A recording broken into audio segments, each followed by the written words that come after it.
सिक्किम देवी की जगह सिक्किम खान लिखा जाता है। पर मुझे खुशी है कि हरियाणा में तो गदी मरी पड़ी है मुआवजा नहीं देता, और राजस्थान में नुगा तो हमने 75% आरक्षण दूंगा। महिला संगठनों की कोई जरूरत नहीं, या तो रंडे की सरकार है, झूठे की बौछार है, लेन देन में खकनी, साहूकारी में सकनी। ठीक है, हमने दूर तक पकड़ के गोद ले लिया, उसमें मन्ने भी देवीलाल दिखा। 47,000 वोटा ने जिताया, मान दिया, सम्मान दिया, सपोर्ट दी, वोट दिए, नोट दिए। जिस तरह ये राजस्थान बाज रहा नहीं, इस राजस्थान का कोई इलाज करना पड़ेगा।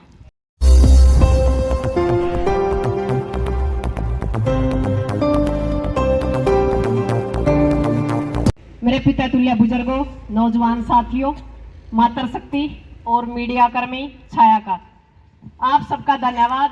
सबसे पहले मैं हमारी उचाना की धरती पर आप लोगों को आने पर आप लोगों का बहुत बहुत धन्यवाद, स्वागत है हरियाणा की जींद की उचाना की क्रांतिकारी धरती पे।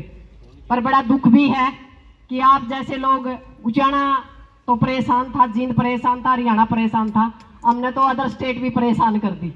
क्योंकि क्या करें, माड़ा अजर माड़ा जैमजे, ना मारा आया ना मारा माड़ा जमिया, और हमने गोद ले लिया। क्योंकि उसके कारण थे कई, जब अपना माड़ा हो तो अपन उचाना में एक हमारे दादाश्री थे जो 50 साल 55 साल तक सारी राजनीति करी, उसने लोकतांत्रिक जितने के भी अपने पदों में सारे पर रहा, पर उनकी मारा कदे भला नहीं कराया। लास्ट स्टेज यह आई कि हमने दूर तक पकड़ के गोद ले लिया, उसमें मन्ने भी देवीलाल दिखा, क्योंकि मैं भी इसकी अध्यक्ष होया कर दी। पर जो डंडे बांधे नहीं पिपली कांड में, जब समझ में आया ये तो इनके आसे पासे भी कोनी जो देवीलाल देख कर हम लेकर आए थे, इसका अंश नहीं है, तो उसके बावजूद हमने त्याग पत्र दे दिया। लगातार 3-3.5 साल हो गए आपके साथ इन सड़कों की सैर मैं कर रही हूँ। जिन एक मुट्ठी से मैंने बोया था, धनुआ था, मैं काटने की कोशिश कर रही हूँ, क्योंकि वो अगर पश्चाताप हो जाए तो वो पछतेवा कहीं ना कहीं यहाँ पे क्या अगर भगवान भी माफ करते। तो ये पछतेवा है कि पूरा हरियाणा इसने बदीन कर रखा है, परेशान कर रखा है। हमारा संयुक्त मोर्चा ने, हमने उचाना वाला नहीं कुछ नहीं मानना था, 47,000 वोटा ने जिताया, मान दिया, सम्मान दिया, सपोर्ट दी, वोट दिए, नोट दिए, और हमारे बुजुर्गों ने, हमारी महिलाओं ने इसको आशीर्वाद दिया, डंका की चोट पे जिताया। हालात ये है कि पूरा हरियाणा इसका दरवाजा बैठा है, पंचायत इसका दरवाजा बैठा है, पर यू किसी ने मानदा को नहीं, क्योंकि वह कुर्सी है ना, जो वह कुर्सी है मेरे ख्याल में उसमें ही कुछ रोड़ा है, जो उस पर बैठा हुआ अपना दुश्मन हो जाए। जब तक वो लड़ा है किसान मजदूर, महिला की, मजदूर की, व्यापारी की, किसान की बात करे, पर उस कुर्सी के ऊपर बैठते पता नहीं क्या दिक्कत आ रहा है। तो मेरी एक रिक्वेस्ट है आप लोगों तक, ये माल मंत्री है, इसमें कोई दो राय नहीं, इसकी कलम तो यूं मुआवजा अपने मिलेगा और यूं मुआवजा पे लेकर उठाएंगे, इसमें बिल्कुल दो राय नहीं। क्योंकि हमने जिस मैदान में पांव रख दिया, हमने फतेह करके उठे हैं, और यह आज नहीं, इसकी सारी रणनीतियां, इस सरकार की सारी रणनीतियां हमने फेलियर करी, और यूं भी फेलियर होगा, यूं सिग्नेचर भी करेगा, हम मुआवजा भी लेवांगे और हम जीत के भी उठाएंगे, इसमें कोई दो राय नहीं। पर एक चीज मैं बार बार इन्हीं मंचों से कहती हूँ, क्या स्थितियां नहीं बदलनी चाहिए, क्या परिस्थितियां नहीं बदलनी चाहिए, क्या हमें एक बार अपने अंदर बैठ के सोचना नहीं चाहिए, क्यों हम लगातार इन सत्ता पे इन जैसे लोगों को क्यों बिठाते हैं, और क्यों बिठाते हैं, क्यों शोषण होता है? आखिर क्या हमारे बीच में कोई ऐसा इंसान नहीं है जो हमारी आवाज को उठा सके? क्या हमारे अंदर ऐसे लोग नहीं है कि हम 85% लगातार वोटिंग करते हैं, फिर उनको वोट देते हैं, सपोर्ट देते हैं, उनको झंडा उठाते हैं, और फिर हम उनके दरवाजे पे वही पल्लड़ जो कभी उनके स्वागत के लिए बिछाते थे, फिर हम उनके ऊपर बैठते हैं और अपनी मांगे मांगते हैं। तो क्यों ना हम सत्ता परिवर्तन नहीं, व्यवस्था परिवर्तन पर काम करें, शिक्षा की बात करें, रोजगार की बात करें, सुरक्षा की बात करें। जैसे कि आपने देखा होगा नू के अंदर वो भी बहन बेटियां हमारी थी, नू हमसे ज्यादा दूर नहीं है, कुछ ही दूर है। हरियाणा में नू में कोई ज्यादा फर्क नहीं है, वो भी इसी भारत की बहन बेटियां थी, हम भी उसी भारत की बहन बेटियां, हरियाणा ज्यादा दूर नहीं। पर हमने वहां भी आवाज उठाई जब मेवात के अंदर उसने बकवासबाजी करनी शुरू करी सरकार ने, तो मैंने इन्हीं उचाना संयुक्त मोर्चा है जो हमारे नारनौंद है सुरेश कोच जी, उन्होंने बड़ा एक मूवमेंट शुरू किया। उस मूवमेंट का असर ये हुआ कि वो चीज दब के रही, नहीं तो पूरा हरियाणा, राजस्थान और जो हमारे आसपास के इलाके थे उनको जुलूसना था, और 2024 में दोबारा से बीजेपी को आना था।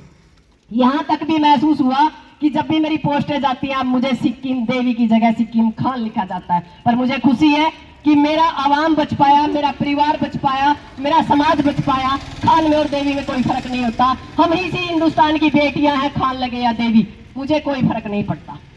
क्योंकि सबसे बड़ी बात यह है कि हम अपने समाज को बचा पाए, अपने परिवार को बचा पाए।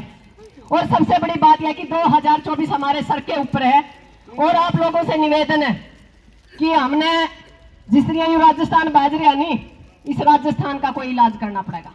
हमने राजस्थान में पेपर बांटने पड़ेंगे कि हमारा 4 साल का मुआवजा नहीं दिया। हमारे हरियाणा में एक कहावत है, बरना के गद्दी मरी पड़ी है सोनीपत के बाड़े करे, तो हरियाणा में तो गद्दी मरी पड़ी है मुआवजा नहीं देता। और राजस्थान में नुगा तो हमने 75% आरक्षण दूंगा, हरियाणा में तो दे दिया 75% आरक्षण। नौकरियां खो दी। हालात ये है कि नौकरियां के 13,000 पदों का पीछे 84 लाख के पीछे 13 लाख लोगों ने फार्म भरे हैं, जिसमें PhD लोग हैं। शर्म की बात है। और फिर नुगवाई हरियाणा नंबर 1 है। हाँ है हरियाणा है नंबर 1 बेरोजगारी में, अशिक्षा में, स्कूल बंद करना में, लाठी बांधने में और इन गरीब लोगों का शोषण करना है नंबर 1। या तो रंडे की सरकार है, झूठे की बौछार है, लेन देन में खकनी, साहूकारी में सकनी। ये तो निकम्मे हैं और इन निकम्मे का अपना इलाज करना पड़ेगा। और इलाज कब होगा? जब अपनी एकता होगी, जब युवा अपने गामा में आवेगा। क्योंकि जब युवा पर चंडीगढ़ और दिल्ली नहीं घुसन देनी नहीं है सरकार। अब की बार ऐसा फैसला लो। मैं ये कहती हूँ हरियाणा का संयुक्त मोर्चा है, दिल्ली का संयुक्त मोर्चा, सबसे पहला हरियाणा का संयुक्त मोर्चा ने फैसला लेने का मौका है। इनके बैनर ला दो गामा का बैर, नो एंट्री जो बीजेपी और जेजेपी के लोग हैं। और इससे शिक्षा लेकर जो आने वाली सरकार है उनका भी झंडा चढ़ना चाहिए आपका नाम का। आपका बिल्लर झंडा दिखा नहीं तो इनका नू लगना चाहिए CID वाली फ्लाइंग आएगी। लगे तो है, बिल्लर लेकर चले जाओ आप। मैंने पूरा भारत घूम के देखा है, टोल टैक्स सिर्फ MLA MP का माफ है, पर जिस गाड़ी के ऊपर अपना झंडा लग रहा है वो टोल माफ होता है। ये तो आपकी ताकत है।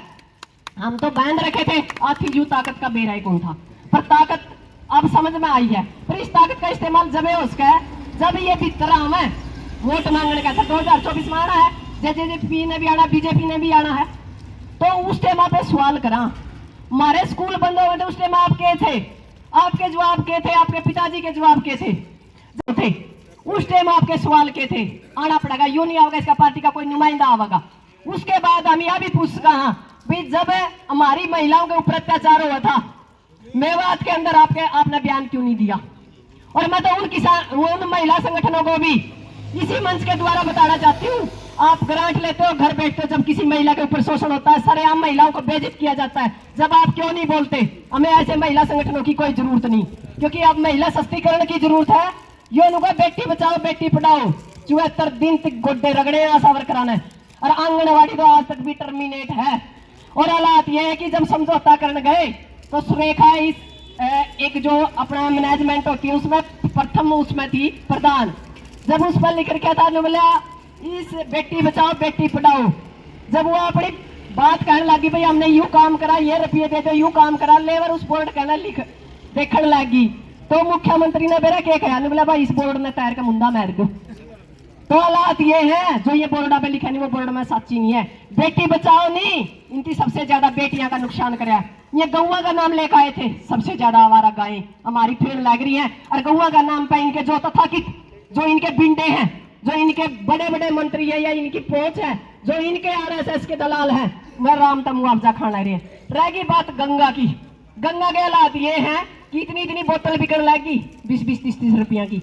गंगा जल भी बेच दिया, झंडा बेचा था, झंडा तो किसी ने नहीं बेचा, 15 अगस्त पर 26 जनवरी पे इसने झंडा भी बेच दिया। तो ये तो वो है कि हमें समझना पड़ेगा आखिर यह सरकार है कि या वह सरकार है जिसने चलता करो जो हमारे बुजुर्ग कहा करते हैं कि यह RSS है नहीं, जो यह दलाल है एक या कंपनी है, इस कंपनी तक बचा लो। आज हमारा देश कोई प्रधानमंत्री नहीं चला रहा, RSS की कंपनी चला रही है।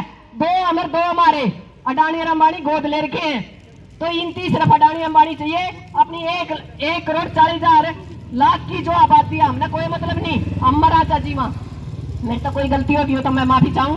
हाँ, किसान संगठन का एक चीज की रिक्वेस्ट है कि सत्ता परिवर्तन नहीं, व्यवस्था परिवर्तन कहते हैं हमने कुछ करना पड़ेगा। हम सड़कों पे तो लड़ांगे, पर संसद और विधानसभा के लड़ने के लिए भी कोई सिस्टम बनाया जावे। सारे नहीं लड़ते। इन मोर्चा में एक और समस्या है, कोई गाँव में राजनीतिक हूँ, कोई गवाह राजनीतिक हूँ। मेरे या चीज आज तक नहीं पल्ले पड़ी, जिसने वोट दे दिया वो सारे राजनीतिक है। तले को पेटी सरकार की बजाय, ऊपर को पेटी सरकार की बजाय सीधा जवाब दो, सीधा काम करो।